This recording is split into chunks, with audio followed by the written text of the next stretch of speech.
গল্প আমি একটু পরে বলতেছি, আগে এই ভিডিওটা দেখেন।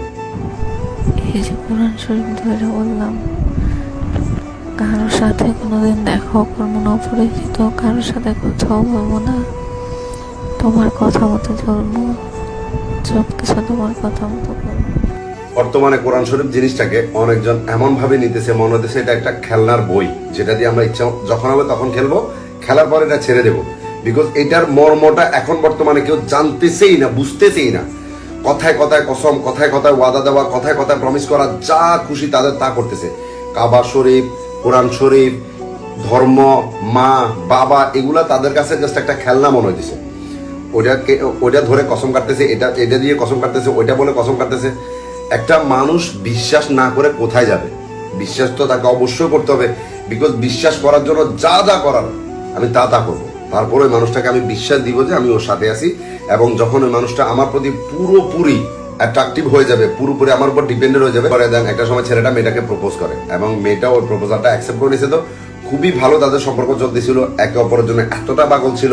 লাইক ছেলেটা যদি একটা ছেলেটা যদি এমন কোনো কিছু রিয়েলাইজ করে যে আমি ওকে ছেড়ে দিচ্ছি বা ওর সাথে একটু ঝগড়া করতেছে, মেয়েটা ফাঁসিতে ঝুলে যাচ্ছে, এমন করে ছেলেটার কাছে ছবি পাঠাতো, বিষের বোতলে ছবি পাঠাতো। এগুলা দেখার পর তো ছেলেটা লাইক ক্রেজি হয়ে গেছে যে এই মেয়েটা আমাকে এতটা ভালোবাসে, অফকোর্স আমি ওরা কেন ছাড়বো। দেন একদিন মেয়েটার ভাই বিষয়টা দেখে ফেলে, তার হাতে ফোন, এবং সে একটা ছেলের সাথে কথা বলতেছে, সাথে সাথে ও ফোনটা নিয়ে ফেলে এবং মেয়েটাকে প্রচুর পরিমাণ মারধর করে, প্রচুর পরিমাণ। কিন্তু তারপরেও কিন্তু মেয়েটা ছেলেটাকে ছাড়া নাই, তার সাথে ছিল।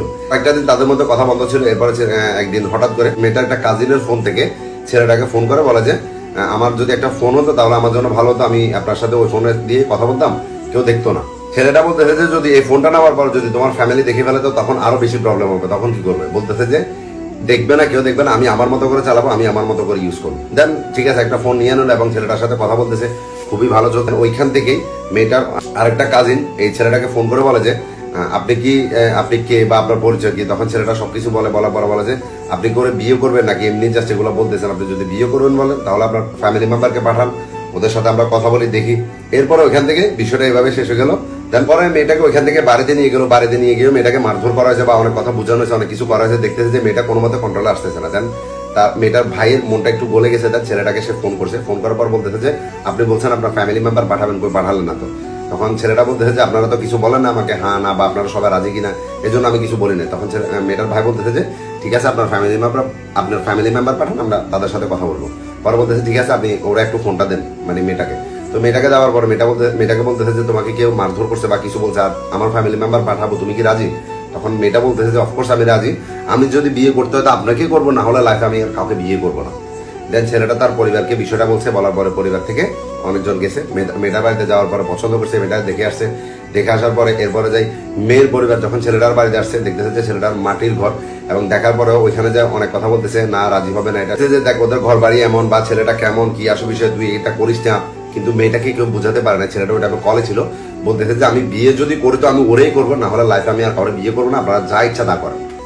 একটা সময় দুপক্ষ দেখতেছে যে মেয়েটাকে কোনো মতো বোঝানো যাচ্ছে না, তো ঠিক আছে ফ্যামিলি রাজি, ছেলের ফ্যামিলি গেল, যাওয়ার পরে ছেলেদের বিয়ে শাদী হবে এমন কথাবার্তা ফাইনাল করে আসলো। আর এর মধ্যে যতবারই লাইক ছেলেটার বাবা ওই মেয়েদের এলাকায় যেত, মেয়েটার বাড়িতে যেত, মেয়েটার দেখে আসতো, এভাবে তাদের সবকিছু ঠিকঠাক হয়ে আসলে অনেক ভালোভাবে চলতেছে। কিন্তু না, ধীরে ধীরে মেয়েটা চেঞ্জ হতে থাকে। আস্তে আস্তে মেয়েটা ছেলেটাকে ইগনোর করতে শুরু করে, ঠিক মতো কথা বলে না, কথা বলে যে আপনি আমাকে ছেড়ে দেন, আপনি আরো ভালো মেয়ে পাবেন, এই কথাগুলো বলতো। কিন্তু ছেলেটা না এগুলা ইয়ার কিশোর দিতে মেয়েটাকে বুঝাইতো যে কি হয়েছে তোমার। মেয়েটা ধীরে ধীরে বদলাতে থাকে, তার যখন যেখানে ইচ্ছা সে ওইখানে চলে যায়। ছেলেটা যাতে মানা করলো তার কথা শুনতো না, সে বিভিন্ন রকম ছেলের সাথে দেখা করতো, বিভিন্ন রকম ছেলের সাথে ফোনে কথা বলতো, বান্ধবীর সাথে ঘুরতে যেত।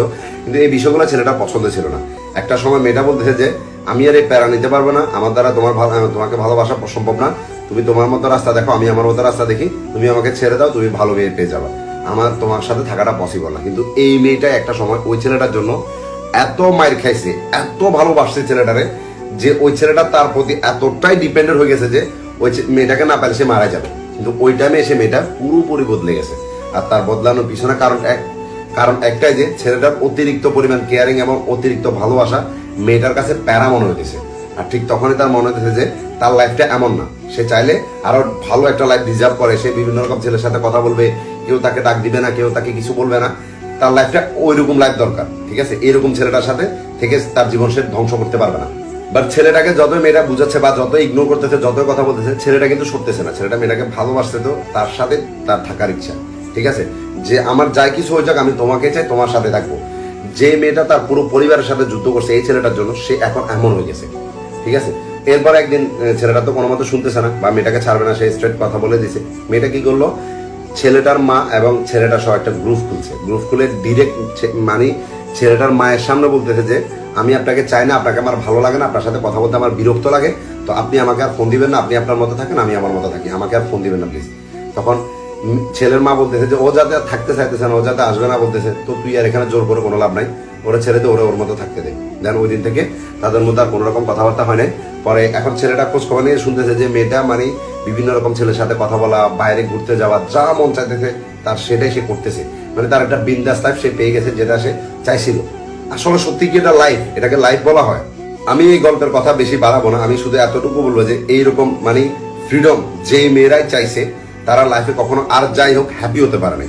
যে তাদের এখন বর্তমানে মানে বিয়ের আগে তাদের যে লাইফটা তারা চায় যে আমরা ঘুরবো ফিরবো, বন্ধুদের সাথে আড্ডা দিব, বিভিন্ন রকম ছেলের সাথে কথা বলবো, ফ্লার্টিং করবো, তাদের লাইফটা আসলে এটা কোনো লাইফই না, এটা কোনো জীবনই না। আপনার কাছে ওই টাইমটা মনে হবে যে আপনার জন্য সবকিছু ঠিক আছে, সবকিছু ভালো লাগতেছে, কিন্তু একটা সময় আপনি কারো ফাঁদে পড়ে যাবেন।